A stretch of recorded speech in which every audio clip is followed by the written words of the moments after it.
So again, just a little bit about me. Outside of my business, I'm on the board for Disability Law Colorado, which is a really, really cool organization that protects the rights of Coloradans with disabilities.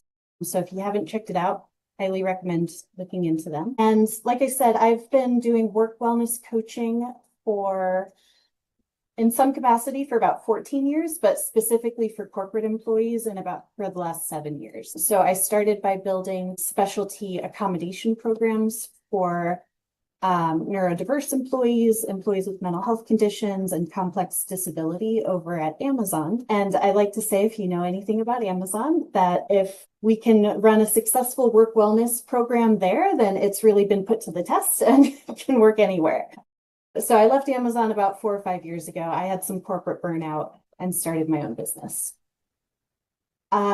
So today, what we're really going to focus on is discussing what are your unique signs of burnout. So burnout and stress look different for everybody. So we'll start by just kind of going over what it can look like in some classic ways, and then what are some often like overlooked ways that it can show up. And we'll talk about, again, like what are some objective things that signal that you're reaching like that area of burnout for yourself. And I'm curious, have either of you heard of spoon theory before? Okay. Yep. So I'm going to introduce spoon theory, and even if you've already heard of it, what I've noticed is a lot of people may like intellectually know about the theory, but still struggle with applying it to their actual work. So I'm going to go over some like practical ways that you can apply it to your work. And that's, again, just like an energy management strategy. Then we're going to go over boundaries. What are boundaries that you wish you had in place? Boundaries that you could set for yourself or for your clients. And then how to actually enforce those boundaries in a way that's comfortable. Because oftentimes, again, intellectually, we know what our boundaries are.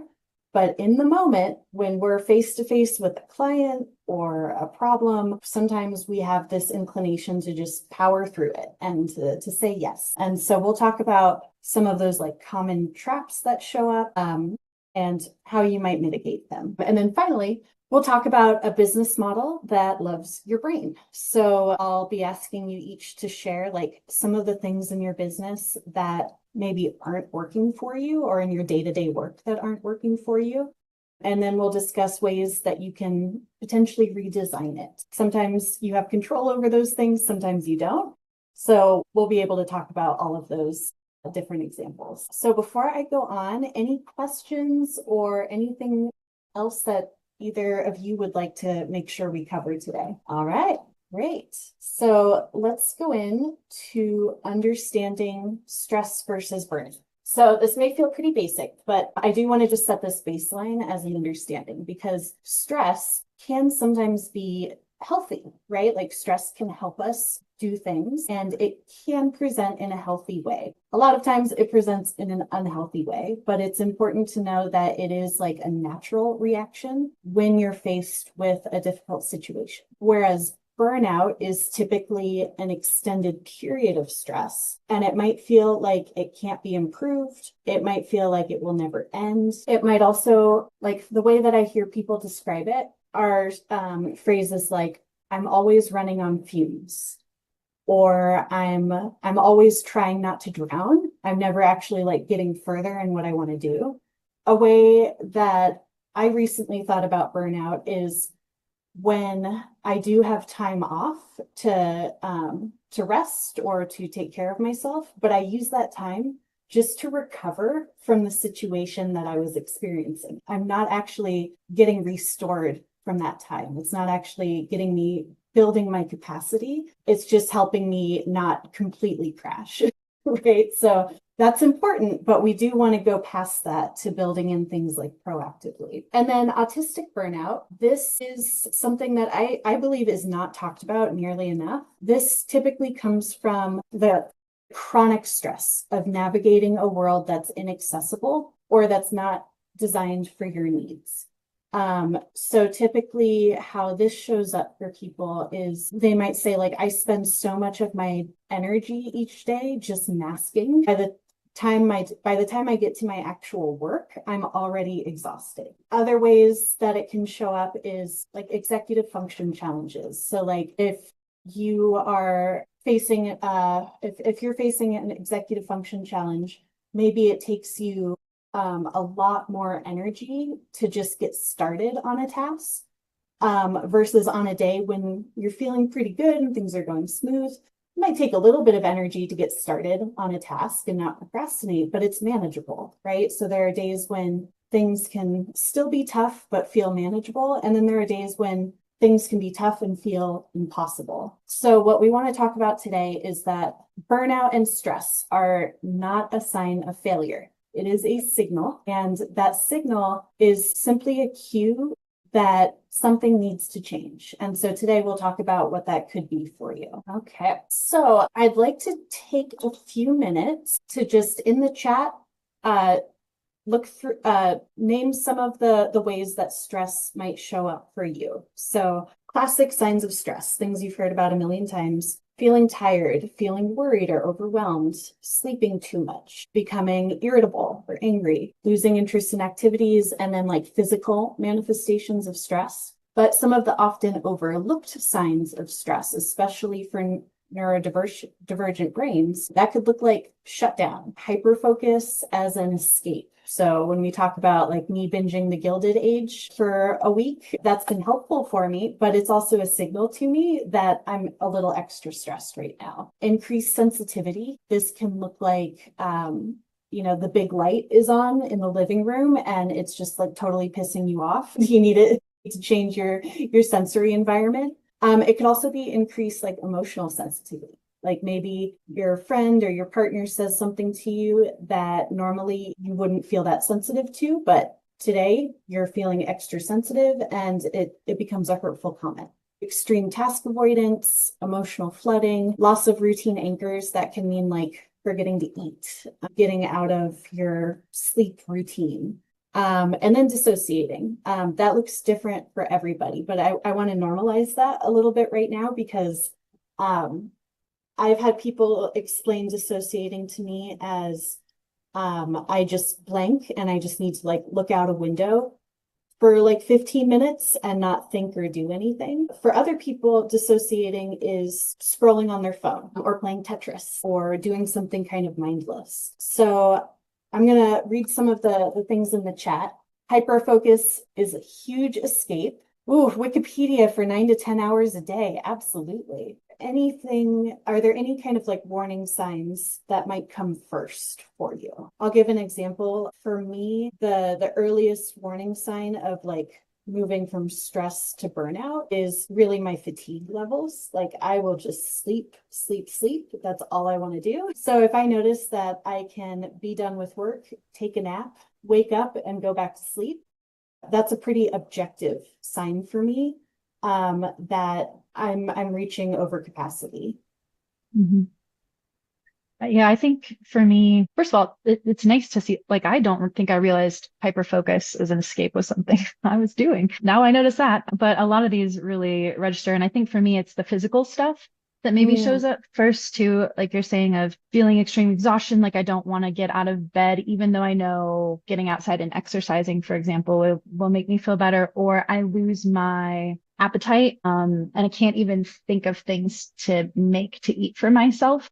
And so I just don't eat. Like I kind of get in a cycle of a few days like that. And disruptive sleep, I would say as well. Yeah. And what you described, would you consider that like analysis paralysis or like, that like paralysis where you're just like, I don't know what to do, so I'm not going to do anything. And that means it can be hard to realize what you're going through. It can be hard to process what you're going through and maybe recognize a pattern. And so one thing that I'd like you to take away today is jot down either on pen or on a digital notepad what is like that one or two like early warning sign for you that's objective. So again, for me, it's I take a nap after work, wake up to eat, go right back to sleep. I have no problem doing that. But I want you to write it down, and I'm going to encourage you a few times today to like write something down. And that can be a trash note. You can throw it away afterwards. Like that, the act of writing it down is just to help process it right now. So I don't want you to feel pressured that you have to organize it or whatever. Okay. So having those objective warning signs, that is the first step. You also may have other people in your life who recognize these for you or before you recognize them. So another action item you could choose to take away today is to ask your roommate, your friend, your therapist, your partner, your family member, hey, if you notice me doing this, could you check in with me? Or whatever it is you want them to do. Sometimes you're like, don't check in with me, but just say like, hey, you're burning out right now from afar. Whatever that is, that can be one way to take an action away from this that isn't totally dependent on you, right? So next, I'm going to talk about my favorite executive function strategy, which is spoon theory. So the basic of spoon theory is pretty simple. It's that every day we start off with 12 spoons. Each spoon represents a unit of energy, and different activities in your day either drain your spoons or replenish them. Quick history lesson. This first came up in the world of folks with like chronic illness. Somebody was trying to describe like their lived experience to somebody who didn't have a chronic illness. And they use the spoon analogy to say like, hey, there's some days if I'm having a flare up, it might take me 3 spoons just to get out of bed and get ready for the day. Whereas for you, you don't even think about it. It doesn't take you any spoons. So I'm already just starting off my day like in a deficit almost. Now, the cool thing about spoon theory is it helps us kind of be aware of what does drain our energy versus replenish it. And sometimes that activity can do both. So what I mean by that is like going to the grocery store. For a lot of people, that's a spoon drainer, right? Like the grocery store is just not always a pleasant experience. But there are some times where that might actually give you energy. You might be excited to cook a meal and you're going to get your ingredients. So the idea with spoon theory isn't to create this like rigid list of like, this is what works, this is what doesn't. It's really to think about how your day is going. Like I like to look at it as one day. What do you have going on today? And based on how you're feeling today, physically, mentally, emotionally, how might you rearrange the stuff that you've got to do so that you're coming out in a somewhat balanced way at the end of the day? It doesn't always turn out like sunshine and rainbows, right? We want to avoid creating those days where we're just like way in the hole by like 12 p.m. So I'm curious, would either of you feel comfortable sharing things that help you feel restored or things that help give you energy either in your work or your personal life? I think for me, like getting outside and being in nature is something that I've realized over the past few years is kind of crucial for my mental well-being. Seeing something beautiful, like and natural, I think it is important for me. I would also say it's interesting kind of how you mention these activities because like I think of like social activities and some I find really draining, but with the right people or the right environment, or maybe I know there's like a time like ending and beginning that's structured and like that makes me feel good and like something replenishing. And it's like, hey, it was so great to speak with these people and have that activity, there's just certain people I think that drain your energy and certain people being around replenish. That's a really good point that like it can be an individual person. Like the spoon drainers can be specific, right? It could be like spending time with my mom is always a spoon drainer or the opposite, right? And so with work, I want you to be honest with yourself. Like if you have particular clients or coworkers or collaborators who kind of fill you up and give you energy, pay attention to that. If you have coworkers or colleagues or people who just emotionally drain you or make you feel a little bit stressed out, I don't want you to judge that because somebody can be doing nothing wrong and still cause stress, right? So I want you to be honest, but also don't judge yourself negatively for acknowledging that a particular person stresses you out. That's okay, because it's something to be aware of so that when you're planning your day, if you're going to be spending time with this person, you might need to build in an extra break or adjust your schedule a little bit. Like what you said about getting out in the sun or walking or listening to music. Those are things that are often helpful for me too, but that doesn't mean they're easy to do, right? Like if I'm having a depressive episode or if I am just really struggling, I can intellectually know that going on a walk, getting outside might help me, but that can also introduce this, oh, I should go do this. And I'm not going to. And so the shame spiral and all of that fun stuff. So with spoon theory, again, it's really about being honest and non-judgmental. Like it's about, so the way that I would look at it is if I'm having a tough day, I'll check in with myself and say, okay, I know going on a walk might make me feel better. Is that what I truly need right now? Or do I need to do something even more restful? Lay down, close my eyes, and listen to a podcast. But I try to present like those two options so that way it's easier for my brain to identify what I'm more attracted to in that moment versus thinking about what I should do in that moment. Because maybe sometimes going on a walk, it actually makes me feel worse because then I'm outside and I'm like, wow, this isn't helping. Now I'm like feeling bad about that. So again, it's all about looking at it day by day. And I'm going to take you through a quick exercise of how to apply this at work. So this is an example of a weekly schedule.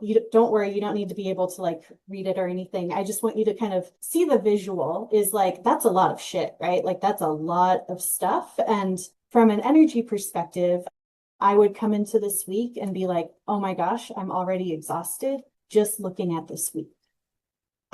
So do you either of you use like Outlook versus Google, Gmail for calendaring or something else? Google, Gmail. Google. Analog. I hate all digital planners. So I I have have an Love it. that if I lose it, I'll be ruined. That's what I go with. I have an analog one too. Yeah, a lot of what I do with work wellness coaching is helping people kind of like combine their systems or make sure that they're working because there's a plus to analog and to digital and cons to both. And they can absolutely be combined or use one or the other in a way that works for you. But with both, actually, let me ask you a quick question. When you're writing analog, do you use like different colored pens or do you use what does it look like visually? Kept my early planners because they're some of the most beautiful works of art that I've ever made. And they have like a complex system of over 10 colors and lots of different pens and thicknesses. And that was killing me because then I couldn't write things in my planner if it wasn't gorgeous and beautiful. So now I very much broke that, luckily, and have the opposite where I will scrawl whatever half thought I have in broken pencil. And that is working much better for me. That's amazing. And what I want to call out here is that you recognize what wasn't working and adjusted it, right? And that can change like over time. 2 years from now, you might go back to somewhat of a color-coded system, whatever. That's okay. It's just recognizing when that system that maybe used to serve you is no longer serving you. Yeah, I'm a color coordination queen, both in my digital and also my thing. I'm with you. I have like specific colors that I picked that like went with my thing that I cross it out with this color and I write things with this color, stickers, all kinds of fun stickers in there. Because I think, like you said, writing things helps me process. I think I realized that at a very young age accidentally. And so often I can like imagine where I wrote, I can visually remember, like I wrote it on this page in this place, and that helps me remember things. And I think the color coding helps with that as well. Awesome. My visual. Yeah, that's so important to know about yourself because that's a strength, right? That's something that I want you to lean into, not try to force yourself to use a digital calendar because you think you should, right? Like if there's some benefits to it, great,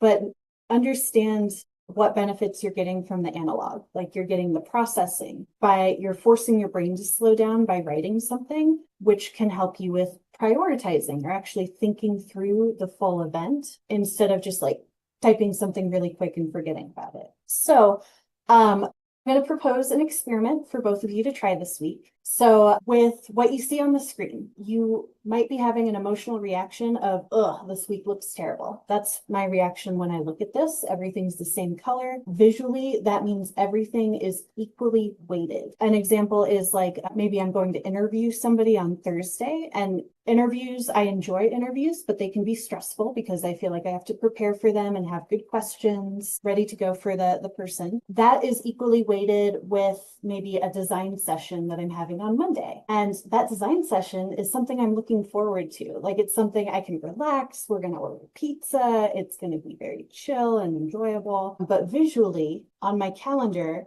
they look exactly the same. And so our brains typically don't like that. Right? If we see that, it doesn't really give us instant data about what our day is going to look like. So a lot of people color code by topic, and that is actually, I think, a great way to kind of categorize things for your brain. But I want you to experiment this week with color coding by energy. And I'll encourage you not to use red, yellow, green. Because sometimes even, then we see a bunch of red on our calendar and we're like, oh my God. So for me, I use dark purple for the things that take a lot of my energy, things that I have to be on for. They're going to be cognitively or emotionally draining, or there's going to be somebody in the meeting that stresses me out. So like an executive review, if there's like a member of an executive team in the meeting, guaranteed that's going to raise my stress level. Green, that is then I'll go to blue. That is something that does take some energy, but it's like a medium level. Like I do have to be engaged, but I don't anticipate any huge stressors like a team meeting or a one-to-one. Those things I may still have to prepare for a little bit, but I don't have to take like an hour of prep and like do my stress management exercises beforehand, right? And then green, for me, those are things that I could do in my sleep. I don't have to have camera on. Maybe I can multitask during it. Maybe it's like just a fun casual lunch. But this way, I have a visual immediately of where my energy is going that day. So looking at this calendar, on say like Tuesday looks like a pretty terrible day, right? Like it looks really, really full. And I was already getting stressed out looking at it. Now I'm able to just visually see like, yeah, I've got a busy day, but I'm not going to be completely drained by it. And I'm going to have therapy at the end of my day, and that's going to be draining. But I've got some time beforehand to kind of prepare for it. Versus Thursday is going to be really draining, right? That's a lot of purple. Visually, I can say, all right, Thursday is a day where maybe I'm going to order some takeout. I'm going to ask for help from my partner or a family member. I'm going to plan to just play my video game or watch Gilded Age afterwards. But it allows you to kind of visually see what the day is going to look like. So do either of you have any questions about trying this out over the next week or so? I love it. Awesome. Sounds fun. I'm stoked. All right, so try it out. And again, success with this strategy doesn't look like for the rest of your life you color code by energy. That's not what we're going for here. Success looks like you experiment with this for a few days, see if it's helpful. If it is helpful, now it's a tool in your toolkit that you can bring in as needed. Maybe it's something you do every day for the rest of your life. Maybe it's something you just bring in when things are getting particularly stressful, right? So just another tool. So speaking of spoon theory, we're at about the 40-minute mark. And so I'd like to propose taking a quick break. I can set a timer for maybe like 4 minutes. I'm seeing that it's 9:40 and we could come back at like 9:44. But feel free to turn camera off and do what you need to do. And I'll let you guys know when it's time. Okay. So we're at about the 44-minute mark, but take your time. I'm going to just put the screen up again. Okay. All right. Hopefully everybody had a good break. And in the email that Leslie sent out yesterday, you should have gotten like a PDF of like a worksheet. But in the chat, I just put a link to the Google Doc version, which is editable. So you should be able to click that and access it through Google. Let me know if you have any problems. For this next part, let's talk about boundaries. again, both with ourselves and with our clients, our colleagues, our collaborators, everybody in our lives, really.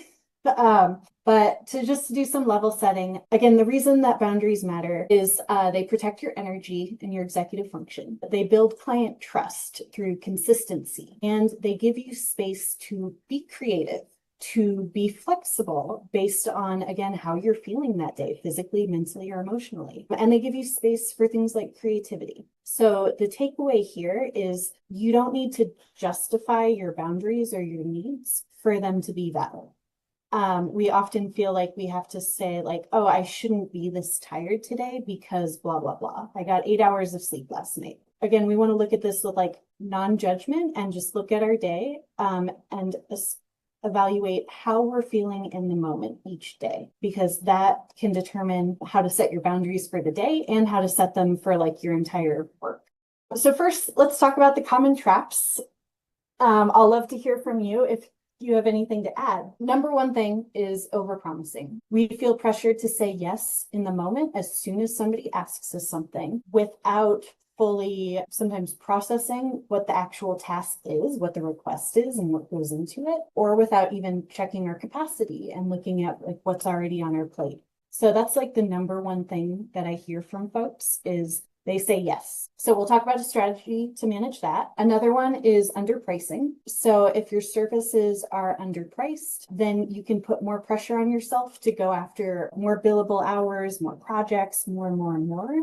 But if instead you focus on pricing your services in a way that like supports your capacity, you would actually have more energy to build up your services rather than underpricing where you're kind of always like chasing the next thing. Another one is being on all the time. So checking that email the second you wake up or before you go to bed, feeling like you have to be responsive all the time.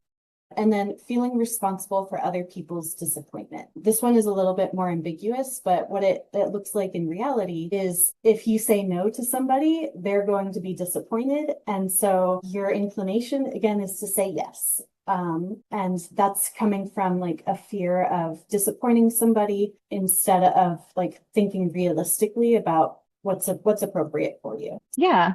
To say, oh, this isn't the right time. But I think, you know, what you pointed out too, of creating that culture and mutual of saying like, we take vacations here. And when we do those, we don't take our computers. We take time off. We don't ask for help. Like we don't have emergencies that need that type of thing. Or what is an emergency versus what's something that can wait 24 or 48 hours. Absolutely. You guys are so on top of this because it's like the first step is just kind of recognizing what could be a boundary for you, because sometimes what's the saying, like we don't recognize a boundary until it's been trampled over. So that's okay. Sometimes that's how we learn. But once you recognize a healthy boundary, then we want to be proactive about building it, not reactive. Because if you're trying to set a boundary in the moment, it's so much harder if you haven't set that expectation beforehand. So what we're going to do is talk about like, what are some boundaries you wish you had in place or that you want to strengthen? And what are some practical ways to do that? Either by talking to your colleagues, like what you're doing, Addison, that's perfect, like setting that expectation, modeling what it works for you and like naming it to other people. You might have seen more people with that line at the end of their email that says, I'm sending this email at a time that works for me. Please know that you can respond at a time that works for you. I see that all the time and I love it because Nicole, you're right that like some people, they do their best work at 11 o'clock at night, right? And if that's the way their brain works, then you know, they can work that way, but that doesn't mean you have to do that. So that's just like a statement that I love to see. And that is a great way to kind of model things. But let's talk about other boundaries that you might be able to set. Again, sometimes these things are in our control, sometimes not. Setting a boundary for like no meeting days or low meeting days. This might be something you do for yourself, or teams have done this before, right? Where they say, hey, Fridays, we try not to schedule meetings so people can get their work done. So that could be something you propose or just something you proactively block off on your calendar. Response time buffers. I typically respond to email within 2 business days, and putting that maybe in client contract agreement or like when you first start onboarding a new client, you mention that explicitly so that you're setting the expectation. Limited availability. I'm going on vacation and I don't take my laptop on vacation, or seasonal schedules. And what this can look like is, every spring I take 2 weeks off or something like that. And it can also include changing your pricing, not only to include like the buffer, but the recovery time after something. So if you do say yes to something that's really stressful for you, then you're saying yes and maybe building in a half day after that stressful event to recover. That's a great boundary to set. And then what you're already doing, Edison, stating your communication, working preferences up front. And I think this one is the hardest one to do, which is protecting unstructured time. We always, many people have put that block on their calendar, but then it somehow disappears because there's always something to do. There's always emails to respond to, or a new fire, or a parent who's contacting you and upset about something. So we'll talk about different ways to protect that time, but just know that that's an example of a boundary that you can set. Are there anything that I haven't mentioned that maybe you've used in the past or that you'd like to share? Mine's not something to share, but it is like a curiosity that is ongoing, is that I just feel like there has to be some sort of technological aid to some of these boundaries, like what Nicole brought up with like my colleagues' protest against what I'm saying, which I actually fully understand and makes perfect sense to me, is like, well, it comes up as a notification on my phone. Now I've seen it. Now I know it exists. I'm going to be stressed out until I handle it. So like handling it right in the moment is them protecting their mental space, which I fully understand. And it's like the fact that it even shows up in the first place is what violated that boundary. And it's so difficult to know how to arrange those things. But what I've been wanting to investigate more with my phone, I'm like, is there a way that I can not downgrade to dumb phone, but still not have, the little slot machine sounds and lights that interrupt my peace and my time? I don't know. Yep, that's a great example. I want Do Not Disturb to be your best friend over the next week. I want you to experiment with using it. I often think that any notifications for email, for text, they're completely useless because we're checking our phones so frequently. This may not be the case for you, of course, but if you know that you're checking your email pretty regularly throughout the day, no matter what, your brain does that. You don't need email notifications. You do not need them. If there are ways on both Google and Outlook to set up like VIP notifications so that like if you do get an email from like an important client or your skip level manager, you can get a notification for that email, but not for all the other stuff. And I encourage people to go as extreme as like turning off the little the number of like read messages on an app, like where it says like, oh, you've got 75 unread messages. Get rid of that. It's like, if it's not serving you, completely get rid of it, declutter your digital space. Absolutely. So practical strategies that you can do are experiment with just Do Not Disturb this week. Go into your Outlook or Gmail settings and experiment with turning off your notifications or changing the sound of them so that they actually are meaningful to you. They're not just noise that you ignore. No, that makes you feel guilty about something. But go in and look at those settings. And then on Windows, there's also a focus mode. So if you have Windows, they have a lot of neurodiversity and like cognitive accessibility features now, including decluttering like your home screen and your toolbar. And they have focus mode, which is just their version of Pomodoro, where you can put on like Do Not Disturb for like a 25-minute like sprint, and then it'll turn back off, I believe. So that's called Windows focus mode. And it's really cool. Yeah, go ahead, Nicole. I was just saying thank you for these tips, because I think as Addison was pointing out too, I think I get this nagging feeling of I saw the email, now it's hanging over my head. All I can think about is that I'm not gonna respond to it until later, but it's still bothering me that I'm not gonna respond to it. Yes. I think the simple thing, and I can't believe that I haven't put this in my email signature before, of like, yeah, it's a 2-day turnaround, 2-day business turnaround. And then that helps me know that those people aren't hovering, kind of waiting for me to respond. Absolutely. That's what nags at me, is like that someone else is like at their computer waiting for me. Bless both of you for this. Yeah, these are smart. Yep. So again, we're looking at these boundaries without judgment. Maybe your boundary is 5 business days, right? Like whatever that is for you, experiment with trying it out, because this is what I call a two-way door decision. Actually, this is something from Amazon, but it's a good thing from Amazon. Two-way door decisions. It's a concept that helps you make decisions really quickly, because basically you ask yourself, if I make this decision and I walk through this door, can I reverse it later on if I don't like how it looks on the other side? So can I walk back through the door? So a two-way door decision is something that you can experiment with. You can put that in your email signature, try it out for a week or two, and then you can change it later, right? Like that's something that you can experiment with, and you can make that decision quickly because you can change it. Now, if you put that in, like, I don't know, maybe your client contracts, that might be more of a one-way decision because there could be consequences, or it might be more difficult to reverse later on. So think about, if both of you could just think about like one thing that you'd like to implement or experiment with this week.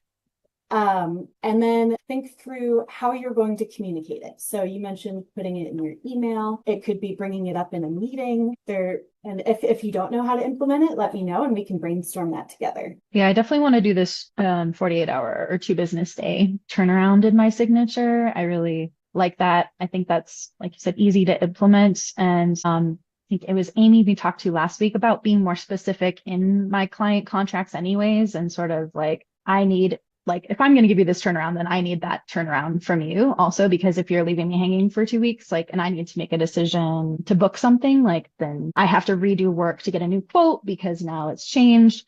So I think kind of putting that two-way agreement in place in my contracts is not a bad idea. Absolutely, because you're actually booking tickets and hotels and stuff for people, right? And that's a pretty urgent thing. It can change. Yeah. Time sensitive, exactly. And so I've had people wait, and then I'm like, oh, great, now I have to do all this research again, which isn't fair to me. I realize that's a fact. Absolutely. My boundaries got squashed there. So for your client agreement, you can start with just your onboarding, talking through it with somebody. And then once you feel like you've got a good solid boundary, put it in your client agreement. And it doesn't even need to be hard and fast, right? In a contract, it can even say, if you do this, this could happen. I use that with cancellations. I don't always enforce my cancellation fee, because if somebody's sick or something, I like to just have flexibility with it. So in my contract, I say, if you don't cancel within 24 hours, you may be charged the cancellation fee.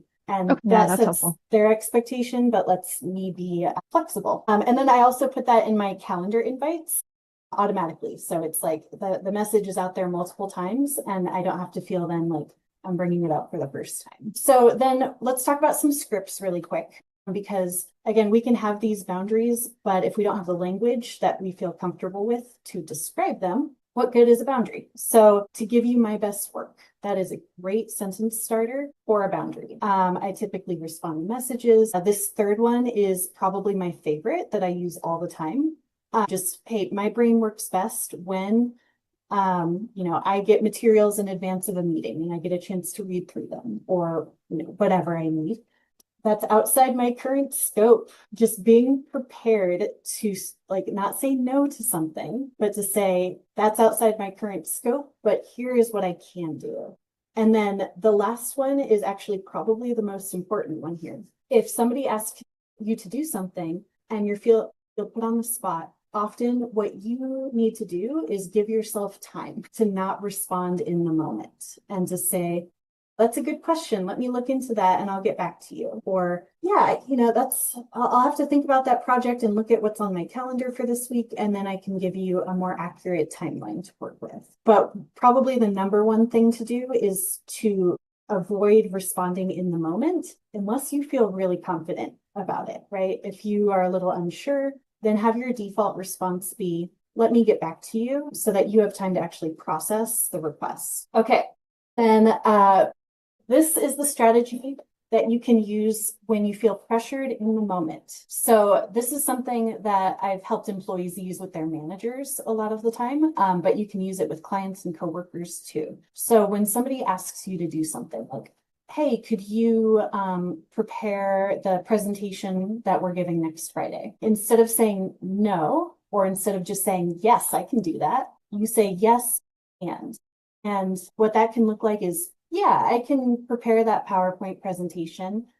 And what I'll need to do that is maybe if you could send me like the last deck that I can use as a template. And I probably won't be able to get to it until next Thursday. Is that okay with you? That's the day before the presentation. But it basically gives you a framework for inserting what you need, whether it's time, resources, whatever, to get your stuff done. I also use this with my family, right? So like my partner, if they say, hey, can you make dinner tonight? I'll say, yes, I can do that. And it's been a long day for me. If I make dinner, could you do the dishes and take the dog for a walk?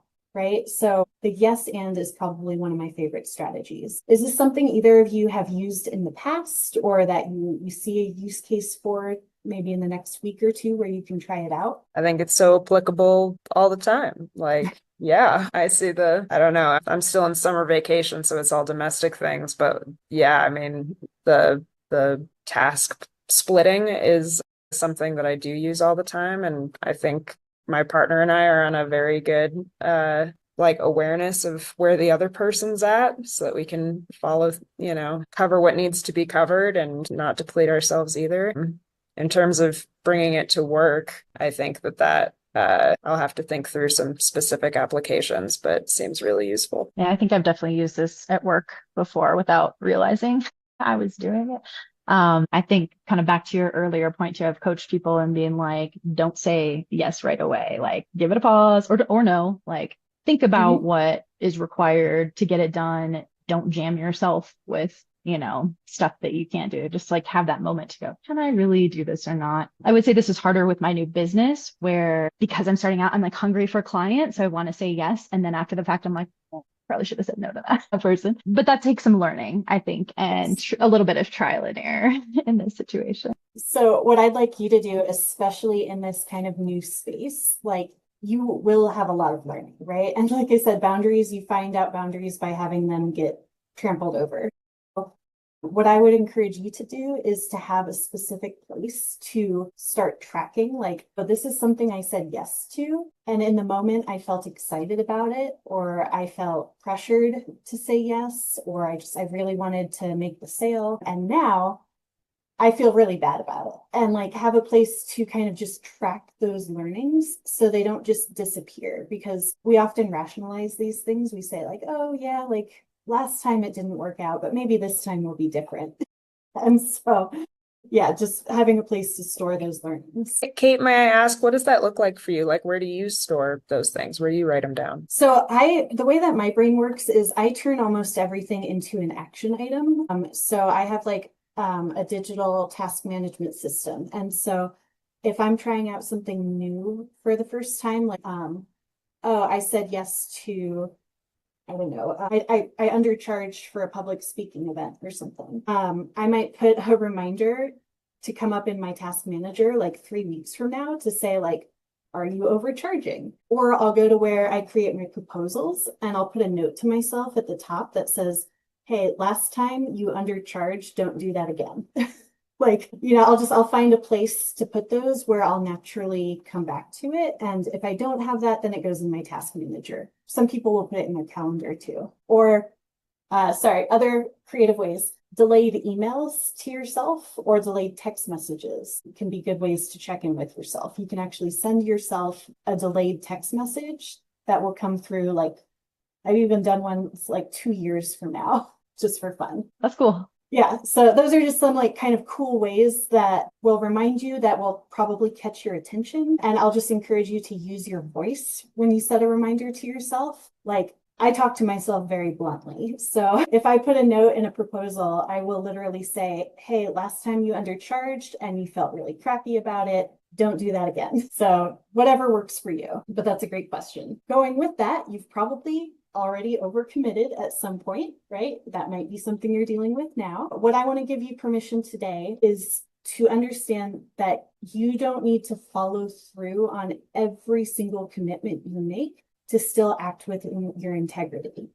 Because oftentimes we think if we reschedule something or we ask to change something or we don't meet a deadline, that means that signals something about us and maybe who we are as a person, but you are allowed to change your mind. And Nicole, this might be especially important for you, that there may be times where you do decide to just push through and say like, okay, I'm going to do it again, but you're also allowed to contact the client and say, actually, this is going to have to change. So sometimes it can change by like asking for more time, reducing the scope of something, or asking for help. So you guys have that worksheet, and something you can do today is think about what's not working for you, and then think about where you're going to store that learning, whether it is a text message to yourself or putting a reminder somewhere it will naturally come up. And then if you're dealing with that right now, think about if it is reasonable to ask for flexibility. Sometimes it's not,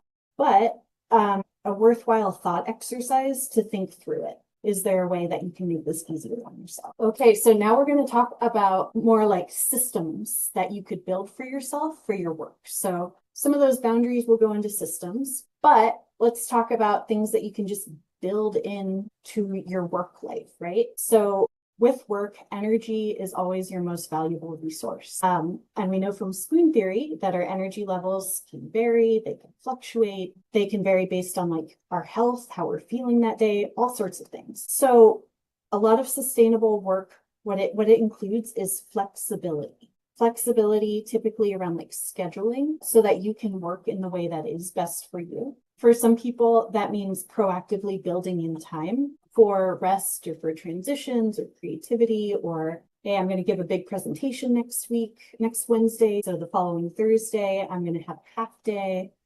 That it can look like that kind of structure, but it can also look like having the right equipment for yourself. Like if you're working on an itty bitty laptop and you work better when you have like, those huge monitors. It's time to invest in the huge monitors, like to get the equipment that will mean that you're comfortable. That could also be your workspace. Like if you're working from the kitchen table, if that works for you, great. If you do better with a dedicated workspace, that's going to be more sustainable for you. Outside support, delegation, automation, those are big ones. You might have heard the term permission-based productivity, and that's giving yourself permission to reschedule when you're at capacity, to change your offer, to change your pricing, to change your schedule, to take a nap instead of forcing output, and to be honest with yourself on how you're feeling that day and where your energy is. Next, we'll go into what's called like capacity-based scaling. And this is basically like we always have this inclination to take on more, especially if there's like financial pressure, right? Like I need more money, need to get more clients, more. But what we want to do is design your work around your executive function, around your energy rhythms, around your health, around your family or what's important to you. And that's going to look different for everybody, right? So like if I am somebody who, I don't know, gets a depressive episode about once a month, then I'm going to plan for that, right? I'm not going to try to say like, oh, I'm going to be 100% productive every single day, no matter what. I'm going to say, no, I typically benefit from having a few days to kind of catch up on things or be flexible or take time off. So what does that look like for you? Alternative success metrics. We often measure success by money, by deliverables or outcomes, results. I just want to encourage some alternative ways to measure success. One is revenue per hour. So maybe you're increasing your rates rather than trying to increase the number of customers that you have. Another growth metric that somebody brought up recently that I love is, I'm tracking like how many days I wake up without dreading work. And like, if that number is going down, then that's success. Another is, of course, like time for creativity and time to just let your brain do what it wants to do. Sometimes that's where our best work comes from. Alignment with values, that could be the ability to offer a sliding scale or the ability to feeling like you're making a difference in your work. Client retention is another one. Instead of like the number of total clients. How many clients are you building relationships with that you actually enjoy and that are coming back to you because they're a good fit? Another kind of, this goes off to another boundary you can set is don't work with assholes. If you have a client and they are demanding and really difficult, or they don't treat you very well, you can set a boundary of like, I'm not going to work with you, and focus on, instead, not seeing that as a failure, but focusing on getting the clients that you do enjoy working with. And then offering asynchronous service or products, that's just another thing that you could potentially do. Sometimes people say like generating passive income. I feel like there's a lot of hustle culture around generating passive income. And so I just often encourage people to think, are there other ways you could maybe communicate with your clients or parents? Instead of having a meeting, could you send them a video over a service like Loom, where you send them a video message or something? So we'll go into the audit next, but just to kind of recap some of this stuff, we're pricing for energy and valuing our energy over our time. That could mean building in buffers for breaks, unpredictability, and executive function challenges, right? Like, we're not always going to be at 100%. Maybe I didn't sleep well the night before. I got a cold or something. Maybe I'm just having an off day. I want to plan for that in my work instead of going in with the expectation that it's sunshine and rainbows every day. And then including the energetic labor. So if I'm working with, especially like an employer client, and they are just a difficult person, I might charge more, or I might like change the service that I offer, because like, yeah, I'll work with you if you're paying me enough to deal with the emotional toll that it's going to take on me, right?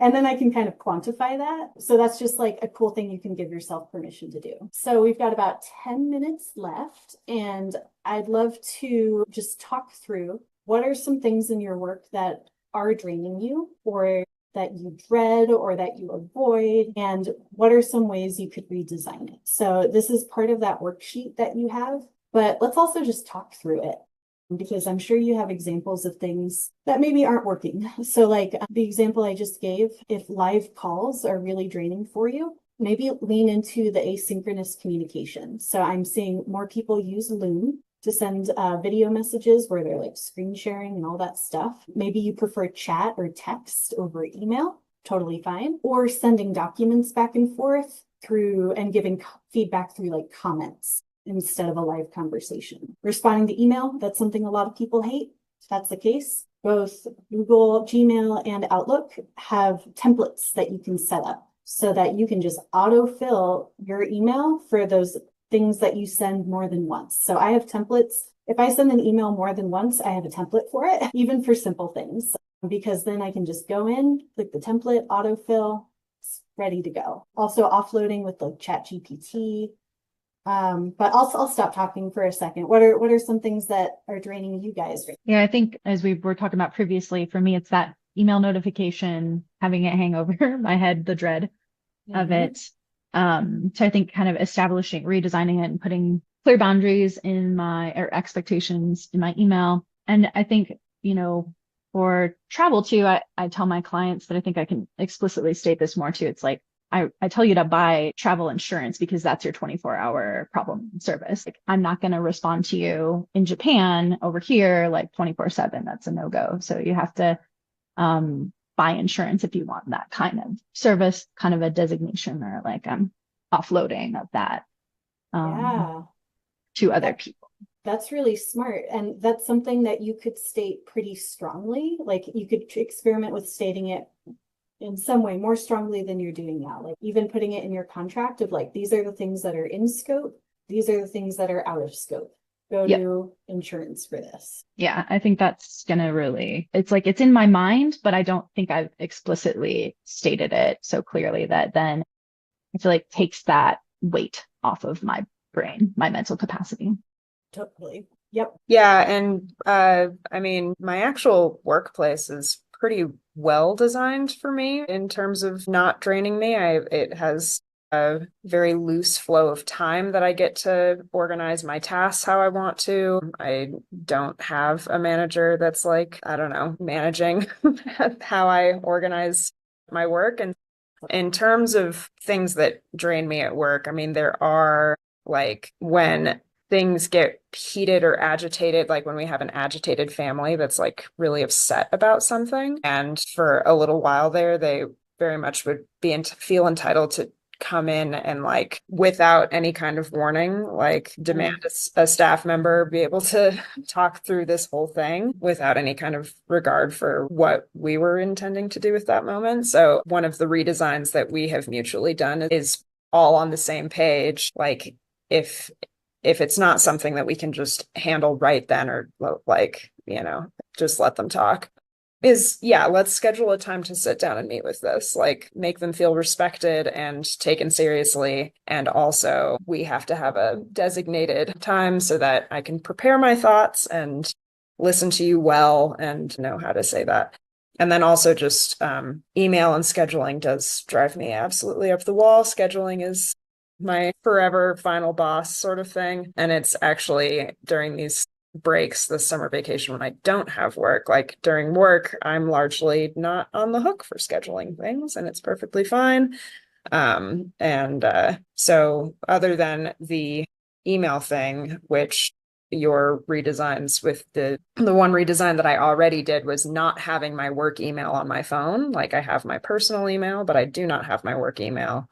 I can only access that at work. And I can't force my colleagues to do the same thing, but I do highly recommend it. But I also will be trying all of those other things, the do not disturbs and the VOP notifications, because my email inbox is just a huge trough of slop that feels like an avalanche all the time. Okay. So one thing that I might recommend for you is not to overhaul your entire like email system, right? But to maybe like watch a quick YouTube video about like, I think if you Google like email rules, filters, tips, tricks, hacks, just to learn about like what Outlook and Gmail can offer you in terms of sanity, because there are a lot of automations you could create that might reduce your cognitive load. Even as simple as like filtering certain emails to go to another folder so they don't even touch your inbox. But if these are things that are pain points for you, then you can redesign it by not becoming an expert on Google or Outlook rules, but by spending some time in the discovery phase and seeing like, hey, is there anything out there that could help me that I'm not using? But I love all of those examples. I'll just end with a few other examples of things you might do. Body doubling, that's a great task initiation strategy if you struggle with procrastination on a certain task. So I have a body doubling with a colleague. We have a body doubling session every Wednesday morning for an hour where we just get on a virtual room and we both say what we're going to work on, and we go off camera and we just work on it together. So that's a creative way to do body doubling. Spontaneous sprints, allowing yourself to kind of follow your energy if something hooks your brain. Automating early. So Nicole, this might look like automating your payment system, your emails, having those templates for your onboarding and your communication built out, baking in days off to your calendar. We talked about two-way door decisions. So like if you can make a decision quickly, if you know you can reverse it later instead of kind of agonizing over it. And then I'll end with just some things that might backfire. Like the common advice we often get is time blocking. And if that works for you, fabulous. But for some people, it creates this pressure to follow a perfect plan. And it doesn't account for how many spoons you have that day. Thursday, you block off, you make this perfect plan. And then Thursday, you wake up and you have fluctuating energy or focus, right? So flexibility, if you do use time blocking. And then a lot of people say that the solution is just to delegate everything, hire a virtual assistant. Absolutely can be helpful, but if delegation is overwhelming to you and it adds more communication and coordination, then really think about how much it would take away and how much it might add to your cognitive load. And then what we talked about earlier with like building a routine. Routines are great, but if they're too rigid, that can lead to the shame spiral of, wow, I change something because that's what my mental health needs today. And now I feel guilty because I'm not doing the thing I said I would do. Just be aware these are traps, they're normal. And if you're trying to implement any of this stuff this week and you have questions, please shoot me an email. Like if you're like, hey, Kate, what's a good article on creating those templates? I will send you a link. So feel free to jot down my email address and reach out with questions like big or small. This is what I do like all day, every day. So I can often like cut your learning curve. If you just are looking for something specific, I probably have something for you. All right. Wow. And we are right on time. I'm very proud of that. I will let you guys both go. I won't hold you over, but thank you so much for just like